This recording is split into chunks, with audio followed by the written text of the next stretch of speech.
Hello and welcome my YouTube channel Shine Academy by Monis sir. I am Mohammad Monis. आज हम लोग class 10 का chapter number 12 related to circle से start कर रहे हैं। इस चैप्टर में हमारे पास जो टॉपिक ही जैसा नाम ही है इसका कि रिलेटेड टू सर्कल, तो हम लोग जो बेसिक कॉन्सेप्ट है सर्कल का पहले उसको समझते हैं, देन फर्दर हम लोग आगे स्टार्ट करते हैं। सर्किल में ये एक सर्किल आपके सामने बना हुआ है। सर्किल के एग्जाम्पल बच्चे सर्किल और स्फीयर में थोड़ा कंफ्यूज रहते हैं, तो सर्किल का एग्जाम्पल आप व्हील से ले सकते हैं।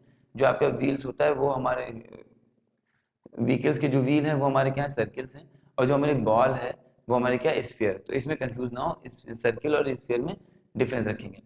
दूसरी बात, ये जो सर्किल है, सर्किल का जो सेंटर पार्ट होता है वो क्या कहलाता है, इसका सेंटर कहलाता है। इस पॉइंट को रख के जब कोई एक फिक्स डिस्टेंस लेके एक आर्क लगाते हैं तो वो हमारे क्या बनाते हैं, जो कर्व ड्रॉ होता है वो कर्व हमारा क्या कहलाता है, सर्किल कहलाता है। ये जो फिक्स पॉइंट होता है इसको हम लोग ओ से डिनोट करते हैं, ये हमारा क्या कहलाता है, सेंटर ऑफ सर्किल।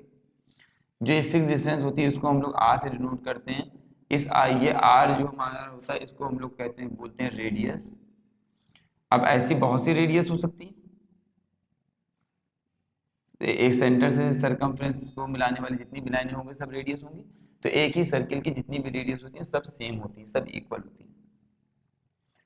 रेडियस का डबल, रेडियस को अगर आप डबल कर दीजिए तो आपका बन जाएगा डायमीटर। डायमीटर होता है रेडियस का double. Diameter is equal to twice of radius. ये बेसिक कॉन्सेप्ट है, कुछ बच्चे इस बेसिक कॉन्सेप्ट में भी क्लियर नहीं कर पाते, इसलिए हम बता दे रहे हैं। दूसरी बात, ये जो बाउंड्री है इसको हम लोग कहते हैं सरकमफ्रेंस। तो सरकमफ्रेंस, ये जो बाउंड्री, इस बाउंड्री क्या क्या बोलते हैं, सरकमफेरेंस। सरकमफ्रेंस के बारे में एक बात ये याद रखिएगा कि कोई व्हील है, अगर वो एक राउंड चलता है, एक राउंड रोल करता है, तो वो एक राउंड में उतनी ही डिस्टेंस कवर करता है जितना कि उसकी circumference. distance covered by a wheel in a one round is equal to circumference of the wheel. Next, इसमें जब सरकमफ्रेंस को दो पॉइंट में मिलाते हैं तो वो हमारे क्या कहलाती है, कॉर्ड। सरकमफ्रेंस को किन्हीं दो पॉइंट में मिलाने वाली लाइन को हम लोग क्या बोलेंगे, कॉर्ड बोलेंगे। कॉर्ड कोई भी हो सकती है, सबसे बड़ी कॉर्ड जो होती है वो सेंटर से पास करती है और वही हमारी डायमीटर भी होती है। डायमीटर सेंटर से पास करने वाली कॉर्ड को ही बोला जाता है। ये हमारा सर्किल का बेसिक इंट्रोडक्शन हो गया। इसके आगे अभी हम लोग बात करेंगे इस चैप्टर से रिलेटेड।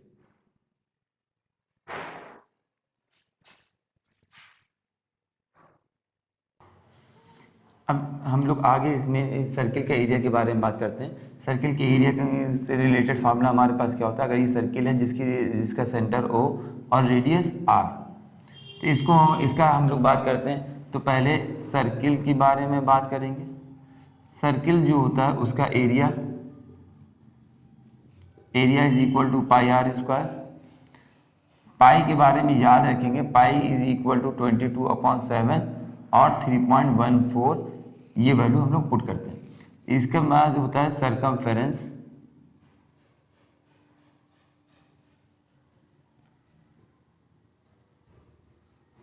सरकमफ्रेंस का मतलब होता है ये जो बाउंड्री है, यही बाउंड्री क्या होती है, हमारी सरकमफ्रेंस कहलाती है। इसका फार्मूला होता है 2πr। जैसे कि अभी हमने आपको बताया कि एक व्हील एक राउंड में उतनी ही डिस्टेंस कवर करता है जितनी उसकी सरकमफ्रेंस। दूसरी बात ये भी याद रखेंगे कि अगर कोई वायर है जिससे किसी फील्ड की फेंसिंग करी जा रही है, ठीक है, या किसी वायर को बेंड करके, मोड़ के, फोल्ड करके एक सर्किल बनाया जा रहा है, तो उसकी जो लेंथ होगी वो इस की सरकमफ्रेंस के ही इक्वल होगी, इस सर्किल की सरकमफ्रेंस के इक्वल होगी। ये 2πr हो गया। अब इसके बाद नेक्स्ट टॉपिक है, इसमें है sector of circle. Next topic हमारा है sector of circle. Sector of circle. अब सेक्टर याद रखिएगा, सेक्टर बनता है दो रेडियस के बीच से। जैसे कि अगर आप एक पिज्ज़ा लेके आए और पिज्जे को अगर आप ऐसे कट कर दें तो ये इसकी क्या है, रेडियस है, ये इसकी क्या है, रेडियस है। इनके बीच में कोई सेंट्रल एंगल बनेगा, सेंटर पे कोई एंगल बनेगा, उसको हमने थीटा बोल दिया। तो ये जो पार्ट ओ ए बी है ये हमारा कहलाएगा सेक्टर ऑफ द सर्किल।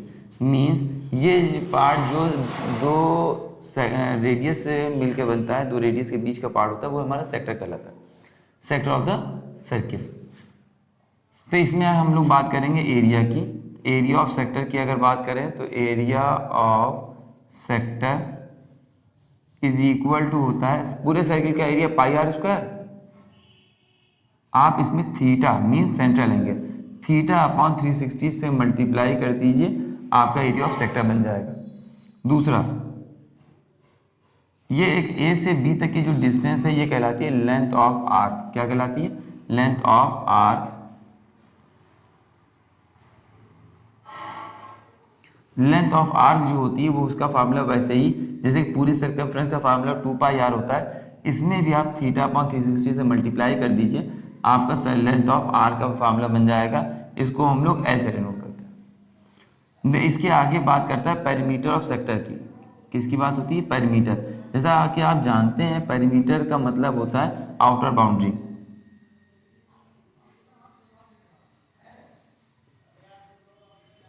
तो आउटर बाउंड्री की अगर बात करें तो इस सेक्टर में ओ ए रेडियस है, A B length of arc है, बी ओ बी रेडियस है, तो इन सबको मिला लेंगे means length of arc plus R 2r, ये आपका बन जाएगा पेरीमीटर ऑफ सेक्टर का फार्मूला।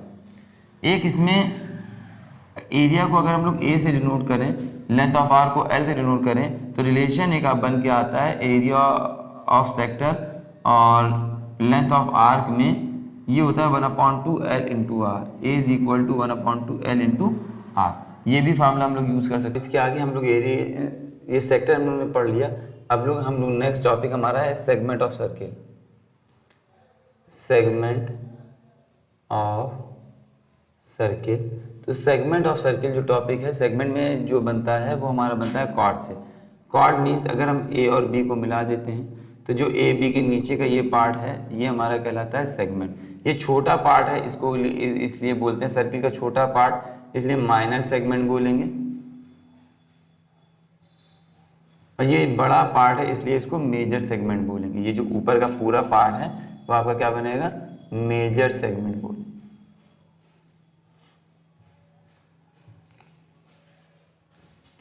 अब इस सेगमेंट ऑफ सर्किल की अगर हम बात करेंगे तो एरिया अगर हमें निकालना है तो एरिया के लिए आप फिगर को ध्यान से देखें। ये जो अगर पूरा ओ ए बी है, ये जो आप देख पा रहे हैं, ये पूरा एरिया एक सेक्टर है। इस सेक्टर में से हमें चाहिए इतना पार्ट बिलो ए बी। अब ए बी बिलो निकालने का मतलब ये है कि पूरे सेक्टर में से ट्राइंगल ओ ए बी का एरिया माइनस कर दिया जाए, हटा दिया जाए। तो याद इसको तरीका याद रखेंगे कि ये पूरा सेक्टर था पाई आर स्क्वायर थीटा अपॉन 360। इसमें से एरिया ऑफ ट्राइंगल माइनस करेंगे तो एरिया ऑफ ट्राइंगल प्रूव कर सकते हैं। अभी आप लोग ऐसे याद कर लें 1/2 आर स्क्वायर साइन थीटा। दूसरा होता है ये एरिया ऑफ माइनर सेगमेंट है, एरिया ऑफ माइनर सेगमेंट। अब इसी तरह से दूसरा आपका यहाँ पे फार्मूला बन सकता है area of major segment. Area of major segment. अगर एरिया ऑफ मेजर सेगमेंट की आपसे बात करें तो आप याद रखेंगे कि आप लिखेंगे area is equal to area of circle, मतलब full circle minus area of minor segment. अलग से इसका फार्मूला न याद करें, यह आपको इजी पड़ेगा, फार्मूला आपके लिए लॉन्ग पड़ेगा। ये आपके इस चैप्टर के सारे फार्मूलाज हो गए। एरिया रिलेटेड टू सर्किल का एक क्वेश्चन लेते हैं। The length of minute hand of a clock is 14 centimetre, find the area of swept by the minute hand in 5 minute. इसके लिए हम लोग को याद ये रखना है कि मिनट हैंड जो होती है वो लॉन्ग साइड जो है, लॉन्ग जो हमारी निडिल होती है क्लॉक की वो हमारी मिनट हैंड कहलाती है। अब मिनट हैंड फॉर एग्जांपल यहाँ पे दे रखा है 14 सेंटीमीटर। कितना दे रखा है? 14 सेंटीमीटर। अब 14 सेंटीमीटर अगर मिनट हैंड है तो ये हमारी एक राउंड पूरा लगाने में 60 मिनट लेगी। 12 से चली वापस 12 पे तक पहुँचने में इसको कितना टाइम लगेगा? 1 hour. 1 hour means 60 minute. 1 hour means 60 minute. तो जब पूरा एक राउंड लगा लेगी तो पूरा राउंड लगाने में उसको 360 डिग्री एंगल फॉर्म कर देगा, क्योंकि पूरा राउंड लगाने पे सर्किल बनाएगा और सर्किल का एंगल 360 होता है। तो एंगल यहाँ से हमने आंसर स्टार्ट किया। Angle swept by minute and in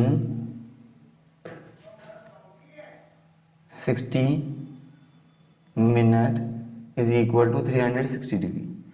angle जो है मिनट हैंड 60 मिनट में 360 डिग्री बनाती है, तो angle swept by minute hand in 1 minute is equal to 360 upon 60 degree. 1 0 से 1 0 कैंसिल हो गया, 6 6 36। 1 मिनट में कितना एंगल स्वेप कर रही है? 6 डिग्री का। हमको कितने मिनट में चाहिए? 5 मिनट में। कितने डिग्री चाहिए? 5 मिनट में। तो 5 मिनट में वो कुछ आगे ऐसे बढ़ जाएगी, तो 5 मिनट में उसका कुछ ना कुछ एंगल भी बन जाएगा। ये डिस्टेंस वो कितनी देर में कवर कर रही है? टाइम कितना? 5 मिनट। तो एंगल स्वेप सेम पूरी यही लाइन चलेगी आपकी, angle swept by minute hand in 5 minute. तो वो कितना हो जाएगा? 5 × 6 degree is equal to 30 degree. अब 30 डिग्री का एंगल बना रही है, मतलब थीटा इज इक्वल टू कितना हो गया? 30 डिग्री। और रेडियस आपको कितनी गिवन है ना? 14 centimetre.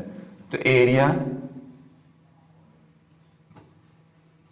Covered by minute hand in 5 minute is equal to, formula हमारे पास होता है क्योंकि ये अब सेक्टर बन रहा है, सेक्टर का फार्मूला होता है पाई r square theta upon 360।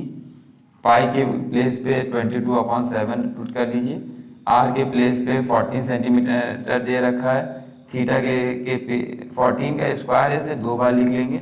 Theta हमारा 30 डिग्री है अपॉन 360, इसमें 1 0 से 1 0 कैंसिल हो गया, 3 1 3, 3 12 36, 7 1 7, 7 2 14, 2 1 2, 2 6 12, 2 3 6, 2 11 मल्टीप्लाई करें तो 14 × 11, तो 11 4 44 का 4 कैरी वन, 11 11 4, 11 4 15, 154/3 सेंटीमीटर स्क्वायर ये एरिया कवर करेगा 5 मिनट में।